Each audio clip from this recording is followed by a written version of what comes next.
everybody, welcome to another tutorial on this channel. Today we will learn how to create a very simple and basic user interface, which we will make it look more modern and also play a little bit with the data and how we can store it in different methods. So let's get it started. Alright, so the first thing that we have to do is importing the module that we want to use for this user interface. So we will be building this using Tkinter and we have to install it for this. So we will go with pip install tk, and for me it will say a requirement already satisfied, but in your case, if you haven't worked with this before, it will start installing the module. After that we will have to import Tkinter. I will import it as tk. Now let's create an object and call it root, which we will make it equal to tk.tk, which is basically creating an instance of tk class.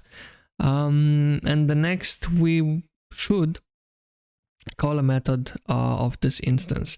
So we'll go with root.main loop, and with only those two lines we already created a window in Tkinter. So let me quickly run this so I can show you. Yeah, as you can see, we already have this small window right here, which I will close.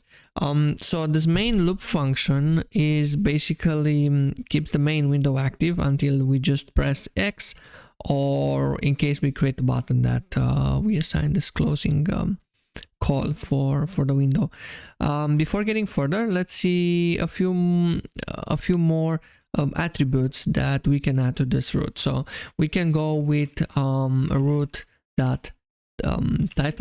and here we can call it login, or maybe user login, and then we can also assign a dimension of this, because if you saw it when I opened the window, it was very small. So let's use geometry in order to give some pixels values, so that we have the exact dimension of the window. And one thing that we have to make sure is that everything that we want to add in this window should be between this and this line. So let's run this, and as you can see now it has the title user login, and after that the dimension of the window is also 500 to 300. All right, now let's start adding some widgets. What we can do, or at least what we need to know, is that Tkinter has 3 layouts managers. What I mean by that is that there are 3 types of layouts which we can use to put the widgets on the window, on the main window. These 3 are pack, grid, and place. Basically those are 3 methods, and we will use for today the pack. Right, so let's start by adding a label. So user label, it's equal to tk.label, and now we have to pass in which window we want to have this. I will use root as I added it here, and then we have to put a text because it's a label, and I will call it username, and then let's put an font as well, which I will go with Arial, and then I can also give it a font size which is 15 in my case. Now remember that we have to pack this, right? So we will go with user underscore label that pack, and we basically just added a label to our main window. With the help of pack, the widget position is declared in relation with the other widgets already existent if there are any, or which will be added in our case in the window. So pack is organizing the widgets in vertical and horizontal boxes. So let me quickly run this, and as you can see, it is in the middle top, right? So basically this pack function only has a method, only has 4 possibilities, 4 positions. It has up, down, left, and right. If we want to declare, we can declare it, but if we don't want, by default it will be top. But let's for testing purposes, let's quickly declare this as tk.left, for example, and let's run this. As you can see, now it is no longer on the top, but it's on the left. So yeah, this is how it works. I will leave it as it is for now, and we will see later on if we want to change something. Now let's add a text box where user would input the username, right? So I will go with user.txt. It's equal to tk.text, and in here we have to also pass root to call to tell him where to put this text box, and then we have to pass an height, which is, in my case, I will use 1, and there is also a width, which I will use 30 for this. Now remember that we have to pack this as well, and now let's run it and see how this looks like. So as you can see, now we also have a text box where we can input anything that we want to input there.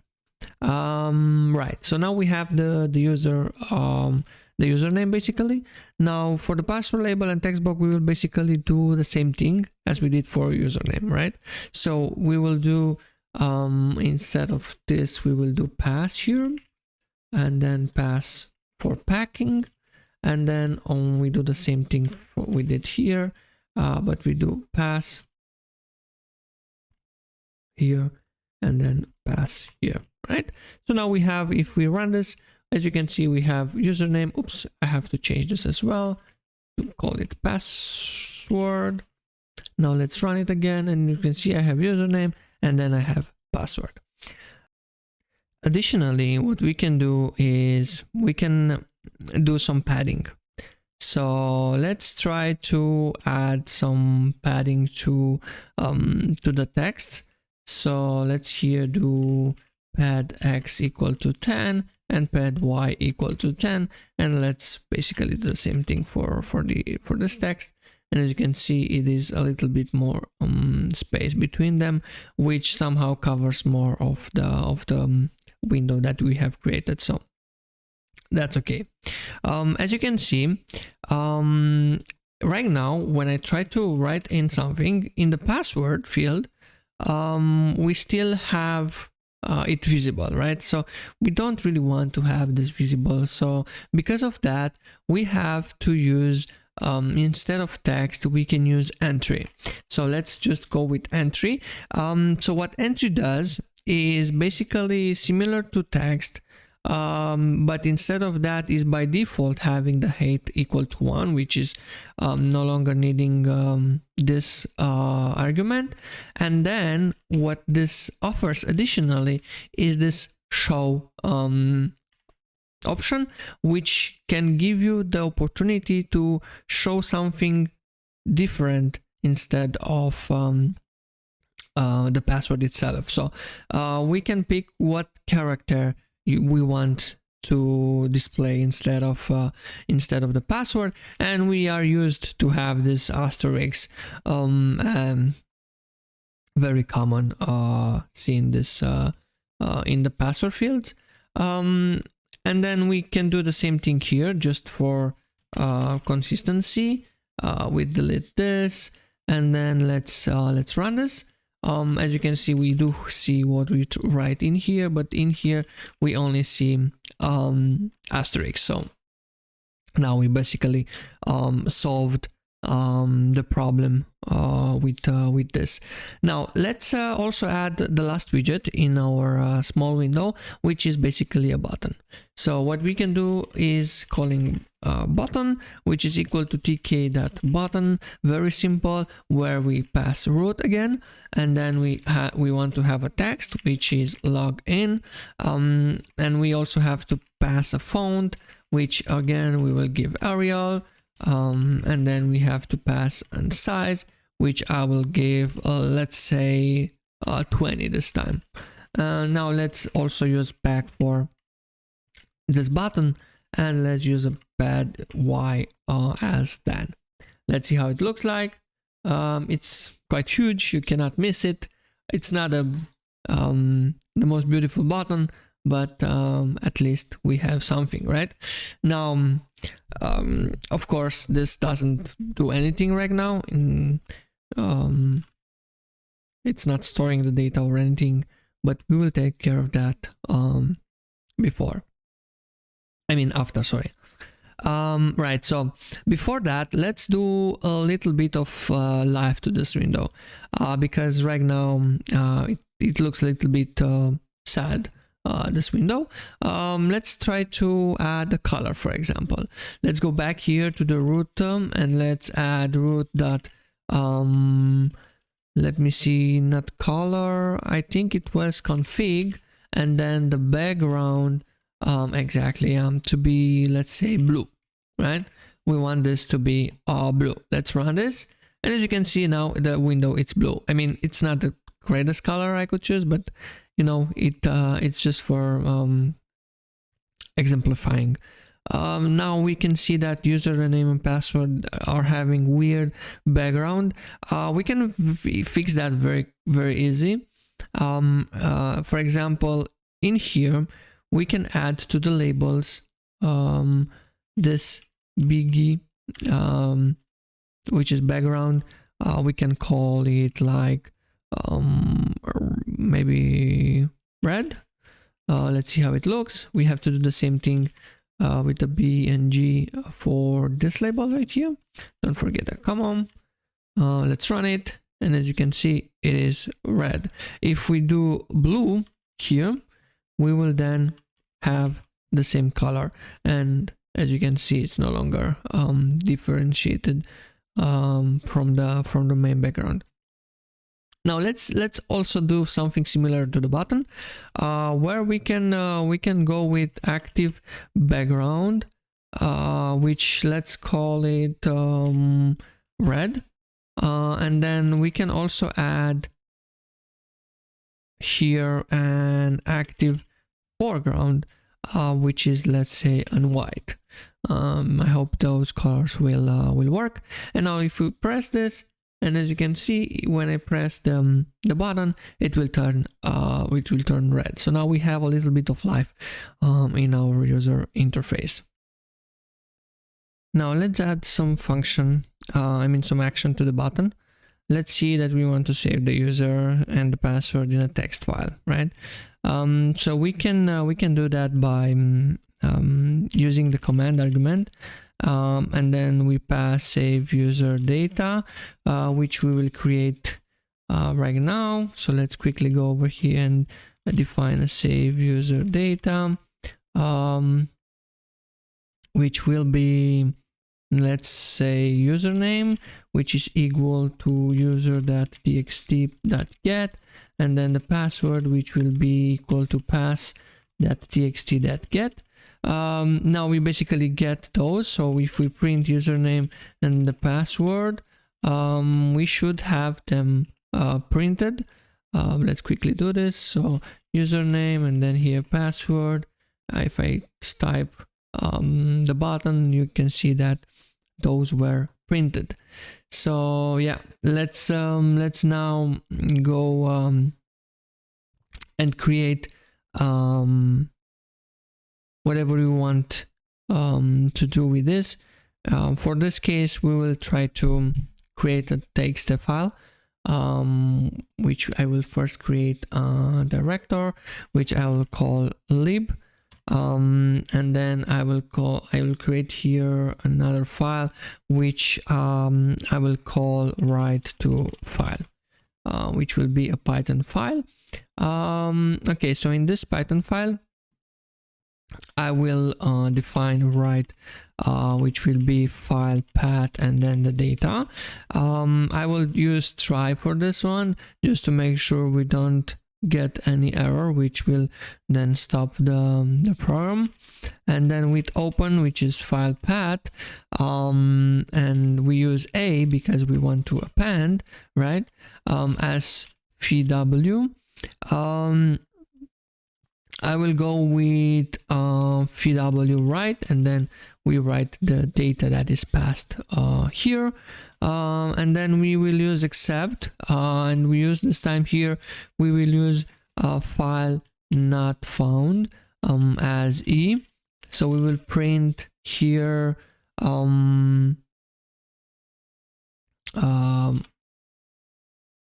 for example, we print an f string which is saying the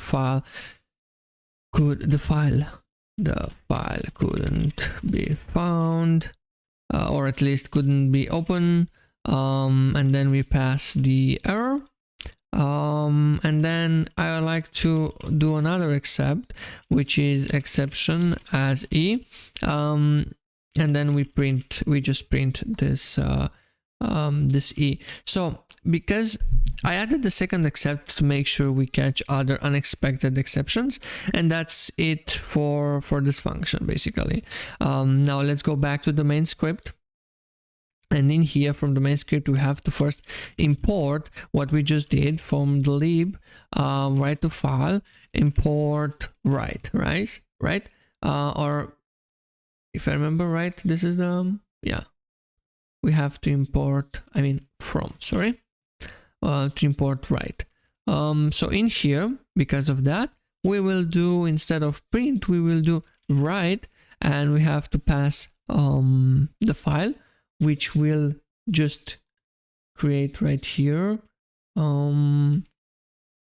data.txt. Right, and we pass this like this, data.txt, and then we have to pass what data we want to actually print. So we will go with an f string, and in here we will add username, and then we will add the password. So that should do the thing. Now if we run this, if we call here Boran and the password be Boran password, and we use login, we should open this, and as you can see, we have now this stored right here. If I try to do another one, let's say not Bodan, not the password, and then press login, you will see that this one is posted as well, stored. If we do a new line here, should have this fixed, because I saw that new one, new old. Let's see, it's still not fixed. Let's quickly rerun this. Right, and let's do hello there, thanks for watching. Let's see now. As you can see, oops, didn't meant to do that, but as you can see, this one right here got fixed. So yeah, that's pretty much it for the next video. I will be looking into making this more modern looking, and maybe we can also link to a real database. But yeah, see you to the next video. Thank you so much for watching this video. If you found this helpful, please leave a like. Let me know down in the comments if there is anything else you would like to see in the next videos. And also don't forget to subscribe to the channel, which is helping me a lot. So have a nice day ahead, and see you to the next video.